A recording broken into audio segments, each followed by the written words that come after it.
හිතනවා. ඔන්න ඉතින් අදත් මම ජෙල් නේල්ස් වලට ආසයිට ඒ වගේම ජෙල් නේල්ස් ගැන ඉගෙන ගන්න ආසයි වෙනුවෙන්ම තමයි මේ වීඩියෝ එක අරගෙන ආවේ.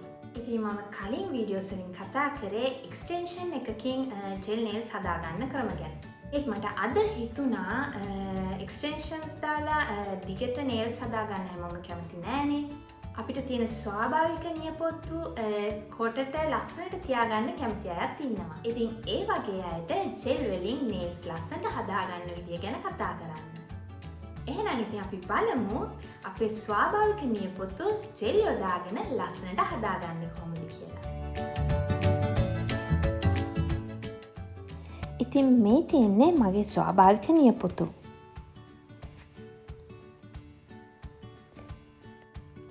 ඉතින් මුලින්ම කරන්න තියෙන්නේ අපි කලින් වීඩියෝස් වල කිව්වා වගේ මේ වගේ කියුටිකල් පුෂර් එකකින් නියමල මේ විදිහට පිටිපස්සට තල්ලු කරගන්න එක.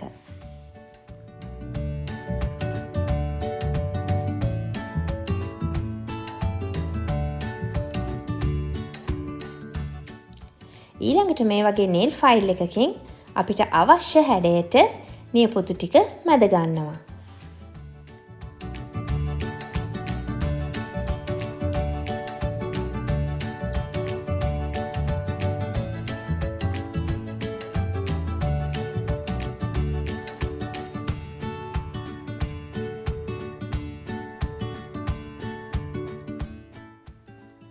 ඒ වගේම අපිට අවශ්‍ය ප්‍රමාණයට නියපොතු කොට කරගන්න පුළුවන්.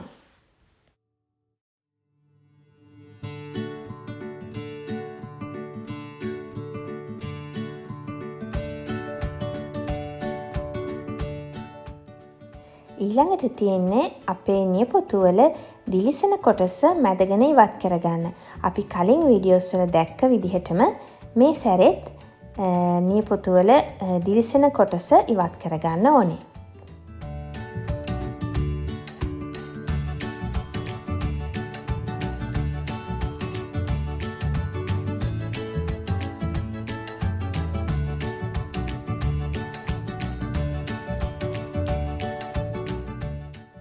ඉතින් මේ තියෙන්නේ දිලිසෙන කොටස ඉවත් කරගත්තට පස්සේ මගේ නියපොතු. ඊට පස්සේ මේ වගේ බ්‍රෂ් එකකින් මම ඩස්ට් එක ඉවත් කරගන්නවා. ඊළඟට ක්ලෙන්සර් පොඟපු කොටන් පෑඩ් එකකින් මම නියපොතු මේ විදිහට පිහදා ගන්නවා.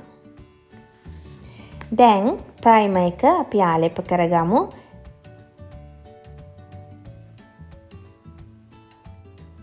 ඔයාලට මතක ඇති අපි කලින් වීඩියෝ එකෙත් කිව්වා ප්‍රයිමර් එක ලෑම්ප් එකේ වියලා ගන්න අවශ්‍ය නැහැ. ඊළඟට බේස් කෝට් එක මේ විදිහට නියපොතු පහේම එකවර ආලේප කරගෙන ලෑම්ප් එකේ විනාඩියක වගේ කාලයක් වියලා ගන්නවා.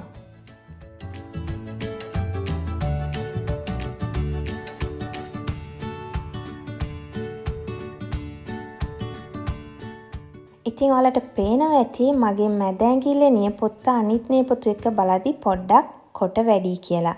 ඉතින් මම මේ විදිහට ජෙල් පොඩ්ඩක් අරගෙන ඒ නේල් එකත් අනිත් නියපොතු ගානටම වගේ පොඩ්ඩක් විතර දික් කරගන්නයි හදන්නේ. ඉතින් මේ විදිහට මම ජෙල් එක නූලක් වගේ ඇදෙන විදිහට තමයි නියපොත්තේ තුඩේ තමයි මේක නූලක් විදිහට ආලේප කරගන්නේ. මේ විදිහට නේල් එක දික් කරගද්දී මිලිමීටර් 2කට වැඩිය දික් කරගන්න බෑ. ඉතින් බොහොම සුළු ප්‍රමාණයක් තමයි මේ විදිහට නේල් එක දික් කරගන්න පුළුවන්. මීට වැඩිය දික් කරගන්නවා නම් ඔයාලා දන්නවා අපි එක්ස්ටෙන්ෂන් එකකට යන්න ඕන.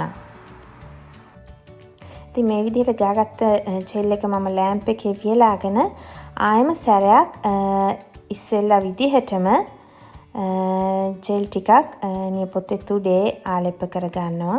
මේ විදිහට දෙතුන් සැරයක්ම මම මේ විදිහට ජෙල් එක නියපොත්තේ තුඩේ විතරක් ආලේප කරගන්නවා.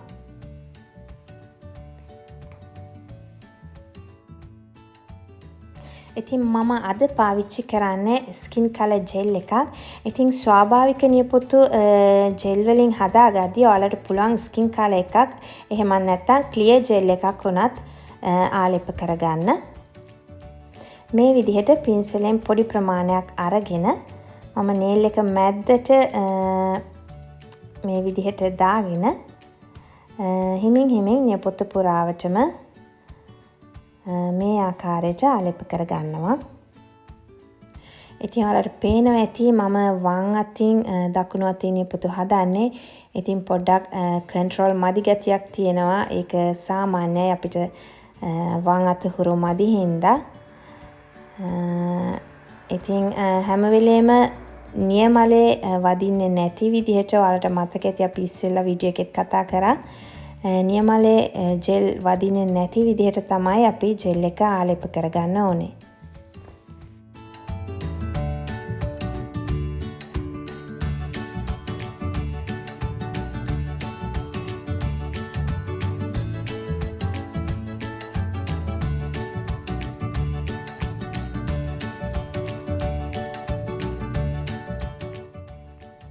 ඉතින් මේ විදිහට ජෙල් එක ආලේප කරගත්තට පස්සේ මම තප්පර 15ක් වගේ ලෑම්ප් එකේ වියලා ගන්නවා.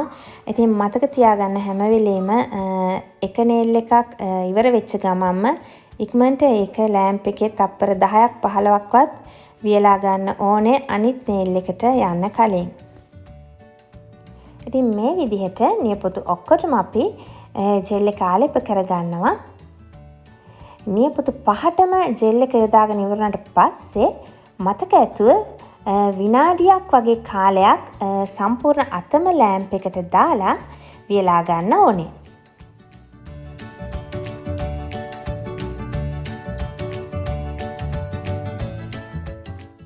ඉතින් නියපොතු වේලා ගත්තට පස්සේ මේ විදිහට ක්ලෙන්ස් එකෙන් මම නියපොතු පිහා ගන්නවා. ඊළඟට nail file එකෙන් අපිට තියෙන නියපොතු ටික මැදගෙන නියපොත්තට ලස්සන හැඩයක් ඒ වගේම ජෙල් එක හරියට බැලන්ස් කරගන්න. ඒ කියන්නේ අර උස්ස පාත තැන් ඒවා මැදගෙන ගානට ලෙවල් කරගන්න තමයි දැන් අපි යන්නේ.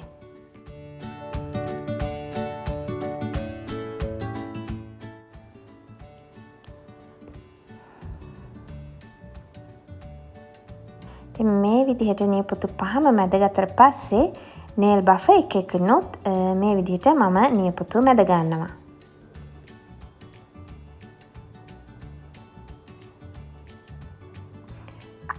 ඉතින් මේ තියෙන්නේ මම සම්පූර්ණයෙන් මැදගෙන ඉවර වුණ මගේ නියපොතු ටික.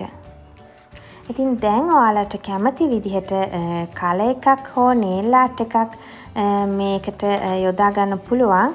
ඉතින් මම අද කරන්න යන්නේ baby boomer එකක් white color එකකින් කරගන්න. ඉතින් මේකත් ඔයාලට කැමති color එකකින් කරගන්න පුළුවන්. මේකට මම මේ විදිහේ brush එකක් තමයි පාවිච්චි කරන්නේ.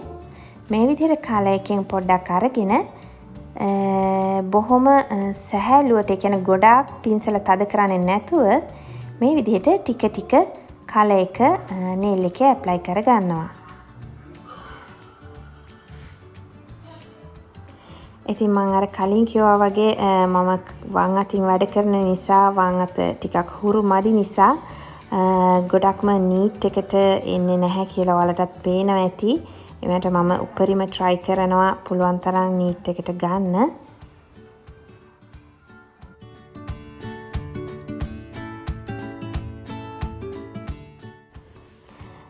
මේ විදිහට නියපොතු 5ටම එකවර කරගත්තට පස්සේ මම ලෑම්ප් එකට දාලා විනාඩියක් වගේ වියලා ගන්නවා.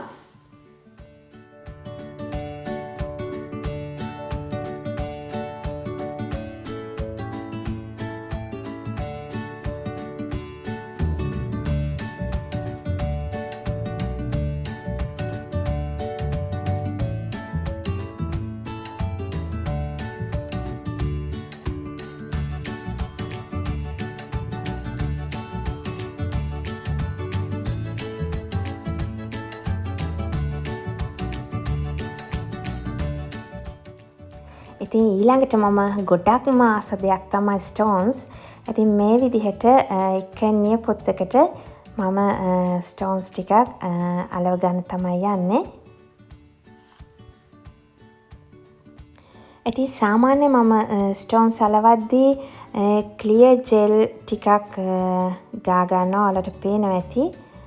එතකොට හොඳට ඇලවෙනවා.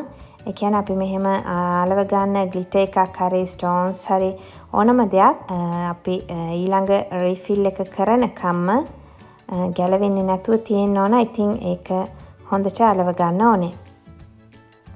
ඉතින් මේක මම තප්පර 30ක් වගේ කාලයක් ලැම්ප් එකේ වියලා ගත්තා.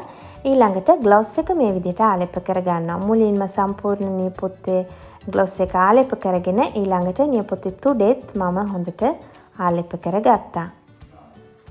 මේ විදිහට නියපොතු එකින් එක ග්ලොස් එක ආලේප කරන ගමන් එකින් එක අපි ලැම්ප් එකට දාලා වියලා ගන්න ඕනේ.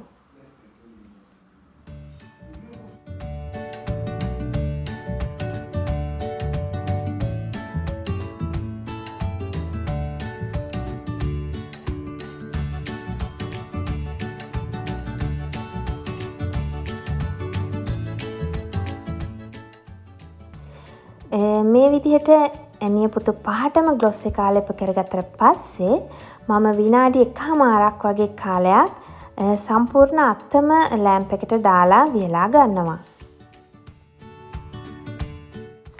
ඉතින් මේ තියෙන්නේ ජෙල් වලින් ලස්සන කරගත්ත අපේ ස්වාභාවික නියපොතු. ඉතින් මේ විදිහට ජෙල් වලින් නියපොතු හදාගත්තාම අපිට මාසයක් වගේ කාලයක් මේ නියපොතු මේ විදිහටම ලස්සනට තියාගන්න පුළුවන්. ඉතින් මං හිතනවා මේ වීඩියෝ එකත් ඔයාලට ගොඩක් ප්‍රයෝජනවත් වෙන්න ඇති කියලා. ඉතින් කලින් වගේ මම මතක් කරනවා ඔයා තාමත් මාව subscribe කරපු නැති කෙනෙක් නම් මේ දැන්ම subscribe කරන්න අමතක කරන්න එපා. ඒ වගේම like කරලා comment එකක් දාන්න අමතක කරන්න එපා. එතකොට මට ඔයාලගේ අදහස් දැනගන්න පුළුවන්. ඉතින් තවත් අලුත් වීඩියෝ එකකින් ඉස්සරහට හමු වෙනතුරු ඔයාලා හැමෝටම සුබ දවසක්. පරිස්සමින් ඉන්න. bye.